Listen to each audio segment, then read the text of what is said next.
Jaduguda mines के आसपास के इलाकों में सैकड़ों विकलांग बच्चे नजर आने लगे।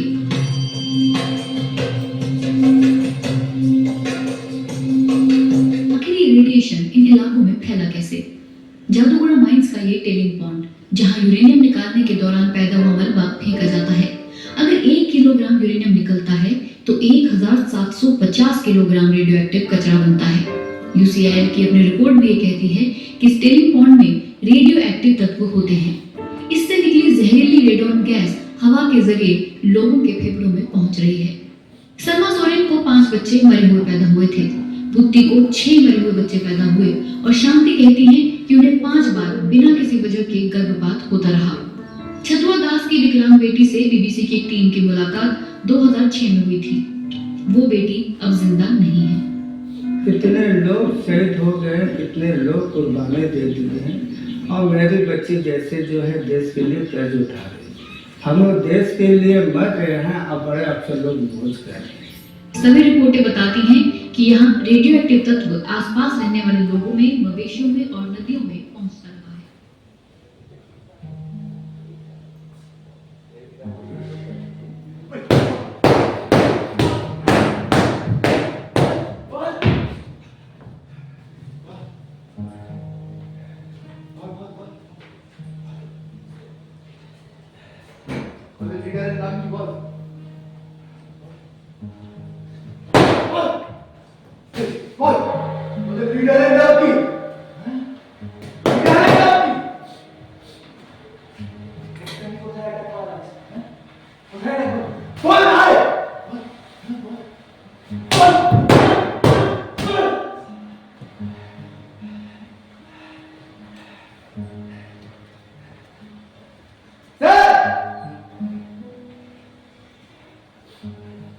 কিছু বলছে না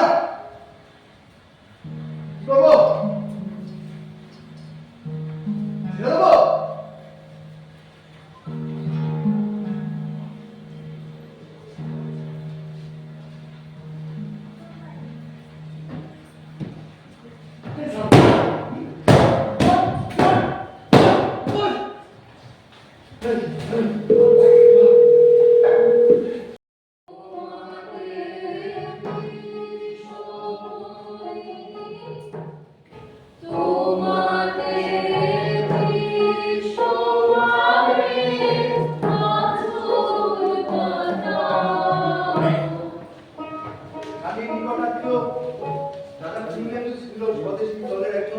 সক্রিয় সদস্য মেজুদা রানীর কাছে রেখে যেত সেই সময়কার বিচিত্র সমস্ত পরিস্থিতি থাকত দেশের কথা, ক্ষুদিরাম, কানাইলাল, বাঘা যতীনের জীবন, স্কুলের ইতিহাসের দিদিমণি উষানী, তাকে ঝাঁসির রানী লক্ষ্মীবাই করতে হবে। আর সেই সব বই পড়ে কিশোর বয়স থেকে রানীর মনে চলে ওঠে বিপ্লবের আগুন। তারপর থেকে কেটে যায় প্রায় 100 বছর। ব্রিটিশ শাসন থেকে ভারত মুক্ত হয়েছে, কিন্তু দেশ কি সত্যি স্বাধীন হয়েছে? মহিলারা কি স্বাধীন হয়েছে? আমি পুষ্পা রানী সোরেন, ঝাড়খণ্ডের এই প্রত্যন্ত এলাকায় এই 21শ শতাব্দীতে আজও দাঁড়িয়ে দেখি লুটপাট হয়ে চলেছে দেশের প্রাকৃতিক ও খনিজ সম্পদ। নিজেদের জল, জঙ্গল, জমিনের লড়াইয়ের কথা বলতে গেলে দেশের মানুষকে আজও প্রাণ দিতে হয়। পেলাম না রাইট হ্যাঁ স্যার দেখি আর কলেজের স্টুডেন্ট স্যার আচ্ছা কোনো সংস্থার সাথে যুক্ত না ইন্ডিভিজুয়াল এই কিছুদিন হলো একটা ছোট্ট ইউটিউব চ্যানেল খুলে হ্যাঁ আর তার মধ্যেই দেশের যেখানে যা অন্যায় করা হয় তা নিয়ে ছোট ভিডিও বানিয়ে আপলোড করা এদেরকে ট্রেস করা খুব মুশকিল। আসলে ওই টেরোরিস্ট গ্রুপগুলো যেগুলো ব্যাকগ্রাউন্ডে থাকে প্রোগ্রামে এই সমস্ত বাচ্চা বাচ্চা ছেলেমেয়েগুলোকে ইউনিট দিয়ে এদেরকে দিয়ে কাজ করাচ্ছে, ফিল্ম বানাচ্ছে, টাকা করতে গিয়ে আসে বসে এই অঞ্চলে মাইনিং নিয়ে তো আসতে ঝামেলা চলছে হ্যাঁ কখনো হিউম্যান রাইটস কমিশন, কখনো পরিবেশ বাঁচাও কমিটি, আবার কখনো স্থানীয় গ্রাম আছে এই অঞ্চলে পাহাড় জঙ্গল আর তার নিয়ে সংস্কৃতি এই নিয়ে তো সাধারণ অধিবাসীদের সঙ্গে বিদেশি কোম্পানিগুলোর বিরোধ রয়েছে। বুঝি না এটা নিয়ে কি জিনিস মানি ধরে কারখানা হলে এলাকাটা তো আনুপদালনি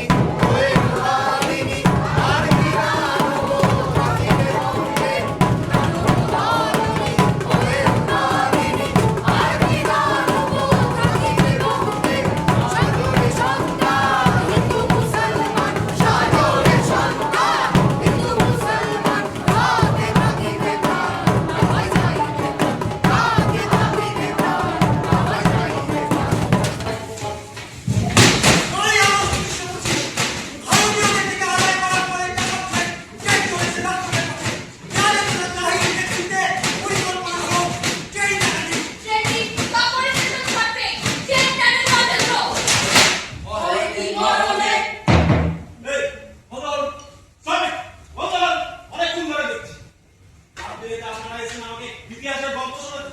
ওই তো 8,000 টাকা নিয়ে পালিয়েছিল আর 3 জন ধরা পড়েছিল, তাই তো? শেখাচ্ছে সব আমার। হ্যাঁ। আরে এই কবিতাকে প্রীতি না রানী এই কথায় গল্প আমি শুনতেই বাজাবো কেন? তাই তো, কারণ দেশের ইতিহাস হয় একটা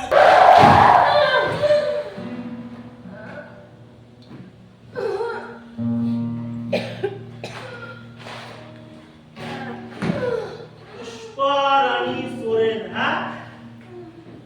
রাবিয়া ইউনিভার্সিটি সোশ্যাল এই তুই তো ভালোই ছিলি, হ্যাঁ? পড়াশোনা করছিলি, গরিব ঘরের মেয়ে, হঠাৎ করে এইসব করতে গেলি কেন বলতো?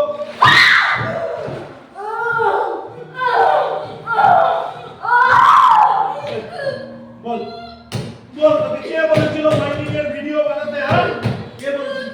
বল বল বল, লোক খাবাচ্ছিস তাহলে, লোক খাবাচ্ছিস, হ্যাঁ?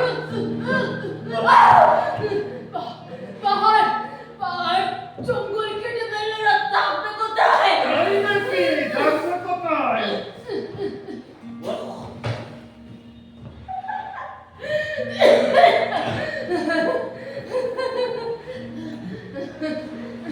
আরে গরম জলে নিষ্ঠা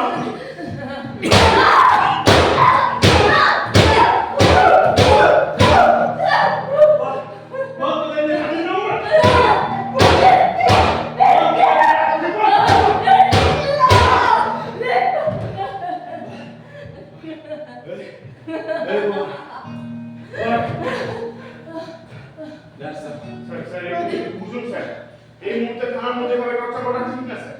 তার উপরে একটা মহিলা কিছু হয়ে গেলে স্যার আমাদের নদীতে বিষ মিশছে, সেই জল খেয়ে লোক মারা যাচ্ছে। ভিডিও দেখেই ছবি দেখানো আছে। সোজা বলতো সেদিন কোথায়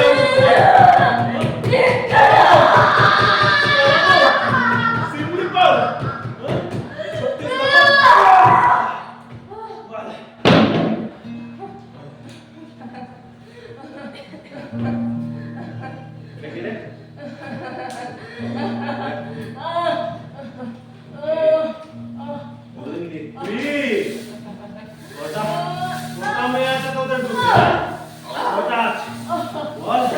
বল স্বামী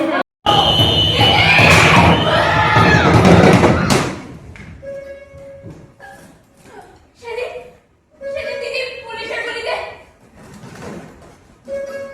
ভোলাকে দেখলাম বুক চিতিয়ে সিংহের বাচ্চার মতো লড়াই করে যাচ্ছে। বয়স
কিছু বলছো?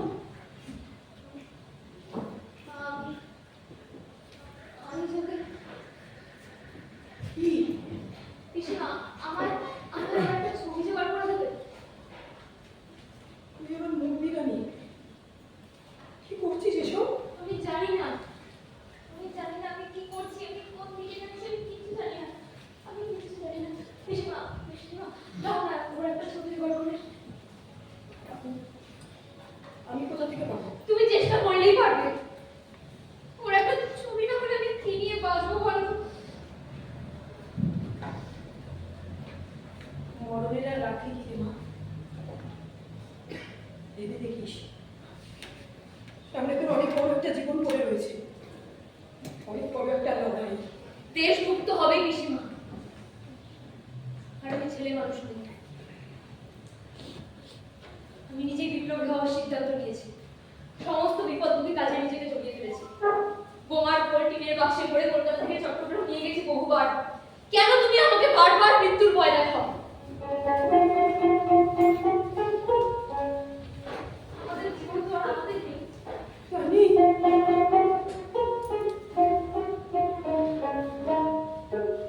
কবে থেকে শুনতে দিয়েছি দেশের পায়।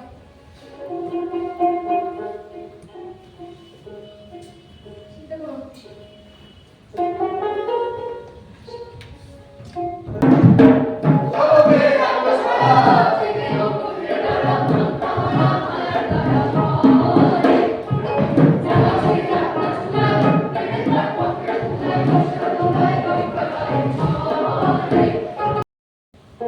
আজ ৩রা অগস্ট ১৯৩১,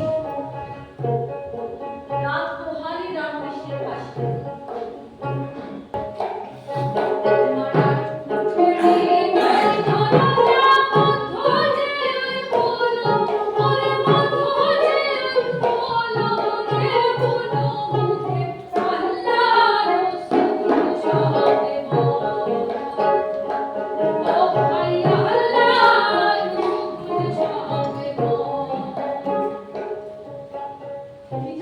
তোমার মতো মরতে পারি, আশীর্বাদ করো।